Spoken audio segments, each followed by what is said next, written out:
Hello guys, तो finally मकआउट के ओर से PPR for odd semester exam start हो गया है। यानी पीपीआर पेपर रिव्यू स्टार्ट हो गया है। जिन लोगों को पता नहीं है पीपीआर क्या है वो भी बताऊंगा, कैसे अप्लाई करना है वो भी बताऊंगा, सब कुछ इन डिटेल्स में।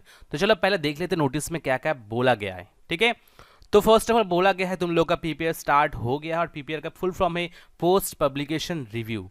यानी अगर तुमको लगता है कि तुम्हारा जो रिजल्ट आया है उसमें तुम्हारा नंबर थोड़ा बढ़ सकता है या फेल नहीं आ सकता या डी या सी मिला है, बहुत ही कम ग्रेड मिला है, बट तुमको लगता है कि नहीं इतना कम ग्रेड तो मुझे नहीं आना चाहिए, इससे ज़्यादा आना चाहिए, तो उस केस में तुम लोग पीपीआर कर सकते हो। यानी पेपर को फिर से रिव्यू करवा सकते हो।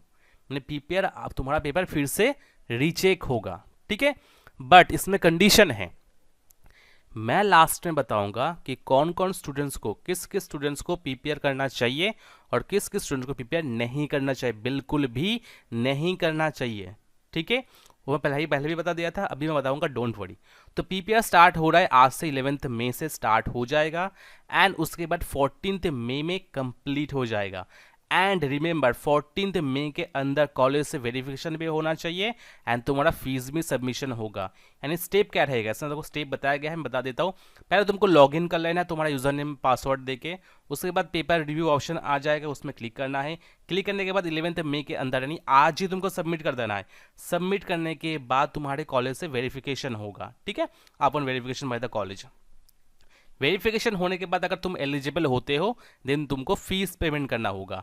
तो पर पेपर 200 शो करना होगा। अगर तुम एक सब्जेक्ट के लिए कर रहे हो तो 200, दो सब्जेक्ट के लिए तो 400, थ्री सब्जेक्ट कर रहे हो तो 600 तुमको पेमेंट करना होगा। पेमेंट करने के बाद तुम्हारा पीपीआर का रिजल्ट आएगा, यानी रिव्यू होने के बाद रिजल्ट आएगा कि तुम लोगों को बैकलॉग जो इस पेपर में मिला था वो हट जाएगा या फिर नहीं भी हट सकता है। ठीक है, तो कैसे करोगे तो चलो देख लेते हैं। तो समझ गए पीपीआर क्या हो गया। तो अभी चलो डीपली बात करते कैसे इसको करना है। ठीक है, तो सिंपल आप मेंबर्स एरिया में क्लिक करने के बाद लॉगिन हो जाओगे। लॉगिन होने के बाद डैशबोर्ड में पहुंच जाओगे। तो डैशबोर्ड में आ जाने के बाद तुमको देखने को मिलेगा रिव्यू फ्रॉम ये वाला। ठीक है, तो रिव्यू फ्रॉम में क्लिक करो। क्लिक करने के बाद तुमको शो करेगा तुम्हारा कोर्स सेमिस्टर इंस्टीट्यूट और इसमें एडिट एंड व्यू में इसमें क्लिक करोगे। क्लिक करने के बाद देखो को आ गया है और सारा कुछ देखो इनकम्प्लीट है।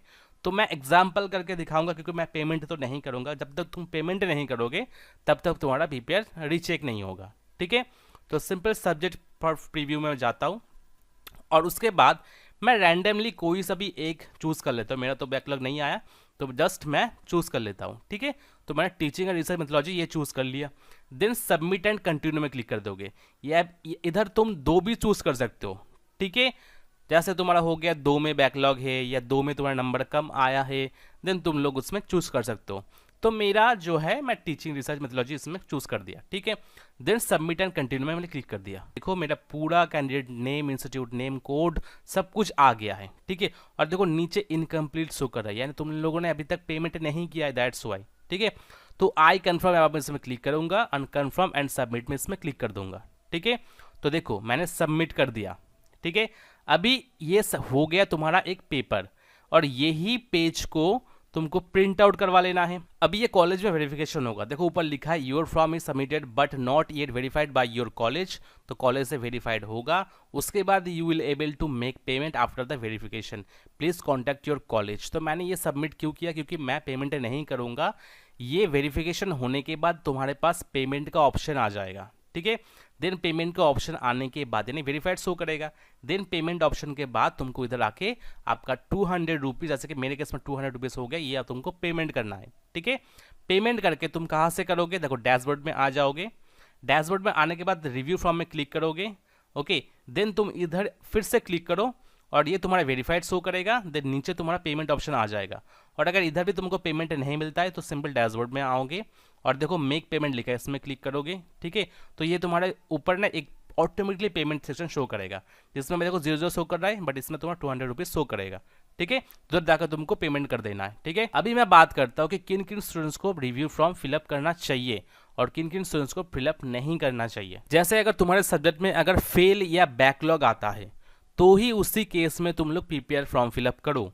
ओके, अदरवाइज अगर सी या डी मिला है तो पीपीआर बिल्कुल ही मत करो, क्योंकि सी से डायरेक्टली फेल मिल जाएगा, यानी सी ग्रेड से डायरेक्टली बैकलॉग आ जाएगा, या डी ग्रेड से डायरेक्टली बैकलॉग आ जाएगा। मैंने पहले ही बोल दिया था, सी और डी अगर आता है तो उसी से तुम संतुष्टि रहो, खुश रहो, तो एटलीस्ट बैकलॉग तो नहीं आया। क्योंकि ऐसा सिस्टम हो गया है, तुम जानते हो तुम्हारा वो अच्छा गया है, फिर भी तुमको बैकलॉग मिल जाता है, यानी बैकलॉग के ऊपर बैकलॉग में आ जा रहा है, बैकलॉग पेपर का एग्जाम दे रहा है उसके बाद भी बैकलॉग आ जा रहा है। तो ऐसे में बिल्कुल ही तुम चांस मत लो, सी और डी आया है तो पीपीआर को फुल्ली अवॉइड करो, ठीक है। अगर इन केस में एफ आया है तो ही तुम लोग बैकलॉग के लिए अपियर करो, ओके। और रिमेंबर, जब तक तुम पेमेंट नहीं करते तब तक तुम्हारा पीपीआर का फॉर्म चेक नहीं होगा, ऑटोमेटिकली कैंसिल हो जाएगा, ठीक है। जैसे कि मैंने अभी ये सबमिट कर दिया, बट पेमेंट मैं नहीं करूंगा तो ऑटोमेटिकली कैंसिल हो जाएगा, ठीक है।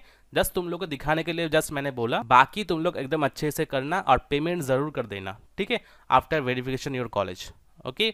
तो आई होप तुम लोग को भी ये अच्छा लगा है, पूरा अच्छे से क्लियर हो गया है। तो अगर अच्छा लगे तो एक लाइक कर देना। चलो मिलते हैं नेक्स्ट वीडियो में, तब तक के लिए बाय, टेक केयर।